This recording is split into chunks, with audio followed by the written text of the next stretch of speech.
welcome to Colour Fit Chat number 8, and I hope you've all had a fantastic Christmas. To start the new year with a bang, I've managed to land the fitness phenomenon, Ben Coomber.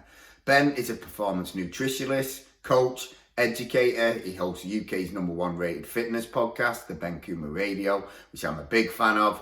Ben has been headline speaker at Body Power, FSN, Be Fit. He runs his nutrition education and company, the BTN Academy, along with a supplement company called Awesome Supplements. All this, and he's only in his 30s, which is enough to make you sick. In this episode, Ben talks around nutrition and calorie intake and how we can marry performance concerns against achieving our desired body composition, which can be tricky. Most commonly, people want to lose weight or be lean and still perform well, or just generally not feel like shit, which can require different nutrition priorities. This is especially pertinent in weight category sports such as boxing and MMA, but also for your average Joe looking to lose weight. Ben talks about the 3 big pillars in total, timing and type of nutrition, and also touches upon sleep, as this has such an important impact on both performance and weight maintenance. I really hope you enjoy the show. Do not waste this opportunity to interact with one of the biggest names in our field by commenting on the posts. I really hope you enjoy the show. Now, in the world of performance, when we talk about calories, we want to talk about calorie deficits, losing weight, and the effect on performance. Because when we're looking at optimal body composition, we're looking at going into the gym, we're looking at what we do on the pitch or on the court in terms of sporting performance. If you're on a diet, we do have to be concerned with calorie intake, because the more aggressive you are with your nutrition, the more likely it is that your performance will decline. So if I was working with someone that's highly athletic or going to the gym quite a bit and they're concerned in maintaining performance, then I would want the diet to be pretty slow, and I probably wouldn't go any more aggressive than a 10% calorie deficit. and might even go slower. So it might be that we aim for sort of half to 1 pound of fat loss per week so we can keep on top of performance. Now, some people can handle a diet better than others, and some types of exercise can handle a diet better than others. So there is a little bit of testing there. But ultimately, if you start to get into a 15-20% calorie deficit, the chances are your performance is going to decline. So you have to really weigh up how aggressive you can go with your diet and how important performance is, and just find your own space. For me, I want to go slowly when I lose weight, because performance is paramount to me. Even if I'm just going to the gym and I'm trying to build or maintain my muscle, I want to be able to enjoy the gym, and I enjoy the gym if my performance stays high. So if you're losing weight, try and look at how aggressive you're going to be, because otherwise you'll start to not enjoy your training, your performance will decline, it will be harder to come back to optimal performance when you do go back to normal. So consider that: calories, performance, and the aggressiveness of the diet, and find your sweet spot. Now, when we look at the topic of body composition, we cannot ignore, first and foremost, calories. Calories are absolutely king.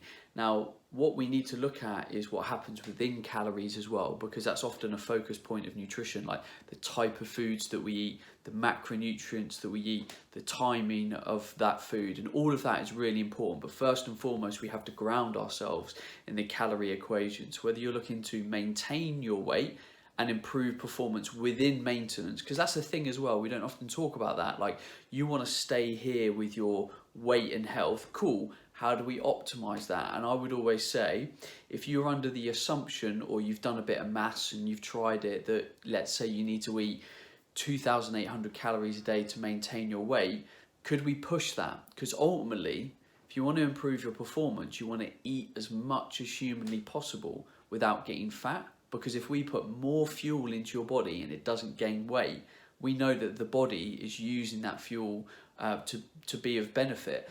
You know, everyone that has a calorie need, it's always a window. So you don't want to err on the side of caution and kind of always be like, you know, under eating. You always want to be on the air of like kind of almost eating too many calories, so that we know that we're pushing the body. Because ultimately, we know that if we feed the body as much as we can within that kind of maintenance window, we generally find that people move a lot and they actually are quite energized and you kind of end up being in this sort of like higher bracket of calorie maintenance. So even at calorie maintenance, try and eat as much as humanly possible, and then with calorie deficits and losing weight, ensure that you know how much weight you want to lose, and then you can program the calorie deficit to account for that. And then the same for weight gain in the gym. If you're trying to improve performance, put on muscle mass, then you need to eat in a calorie surplus. So that's always the grounding foundations of weight or body composition manipulation before we look at the specific variables inside the calories that we eat every day. So when we look at sports performance, meal timing is actually really important, because if you mistime a meal, especially before exercise, you're going to perform poorly, and I don't think any of us want that.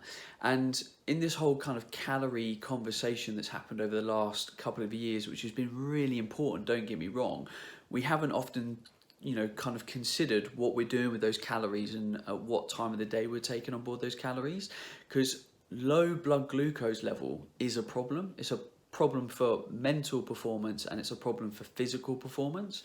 So if we get our timing wrong and the type of foods that we eat timed wrong, then we're going to get a decline in performance. Like, we've all been at our computer or doing something for too long, and then kind of like we've got really hangry and our blood glucose has gone down and we're a bit like ugh, and we've just become really inefficient because we haven't eaten for ages. And then the problem with that is it increases our probability that we'll go and eat not great food, because we'll want something quick, sugary, carby, fatty. We'll crave high calorie foods because our blood sugar level is really low. But if we paid attention to our timing, maybe set an alarm, we were just aware of when we need to have our food and what food to eat, then we can keep our performance consistent, like constantly elevated. But also within that, play around with food. Like if you were going to go to the gym at 2 o'clock today, and you were going to have your lunch at midday to fuel your 2 o'clock gym, what were you going to eat? Play around with that. High carb, low carb, in the kind of middle, nice balanced meal. Play around with the types and ratios of food to get the best performance outcome. Like, you want to test that. It's an ongoing experiment. I know roughly what I need to eat to fuel my best, and I try and focus on that as much as possible, because fueling is really important. I want to get it right. So the calories you eat every day are important, but the timing is also important. Let's get that right, and you'll then perform at your best. Now, optimizing sleep is a really interesting topic, because it's a topic that everyone feels they know. They're like, I know I need to get better sleep, more sleep, better quality sleep.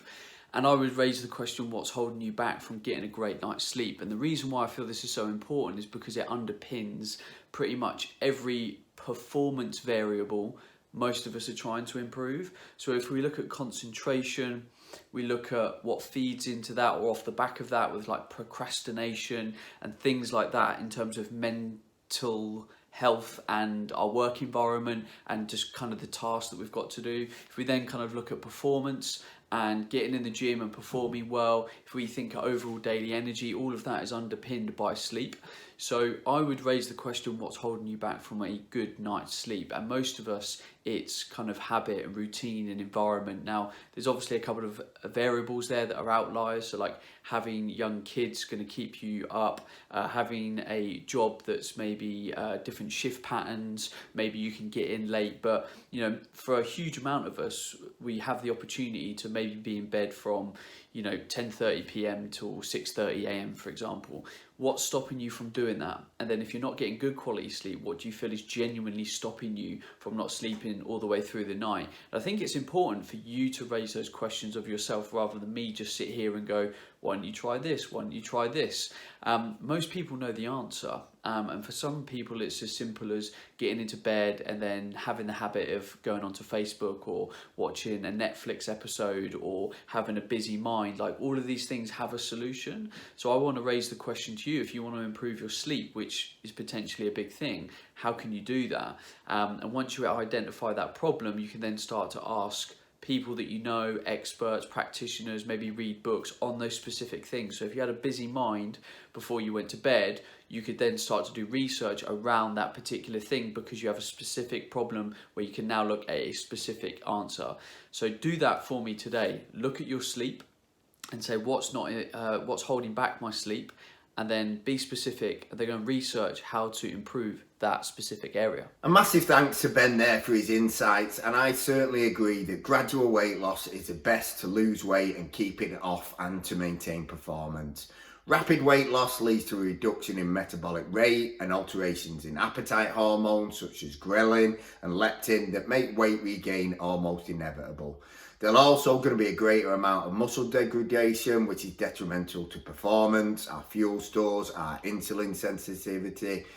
Weight category sports have traditionally relied on water reduction strategies and moving more towards gradual weight loss to maintain performance and health. And Scott Robinson seems to have this down to a T with his boxers. Ben also touched upon sleep and how we have a whole episode on this soon. I would just like to mention the big pillars, which are early outdoor light exposure, dim light towards bed with relaxing activities, minimise your caffeine later in the day, and invest in a good mattress and pillow. Nutrition interventions that increase things like tryptophan, serotonin and melatonin, like tart cherries and milk, can also help, but they are not the foundation of better sleep. Next week, we have another podcast giant, an industry expert in the form of Rob Pacey. It should be an absolute belter, so I hope to see you then.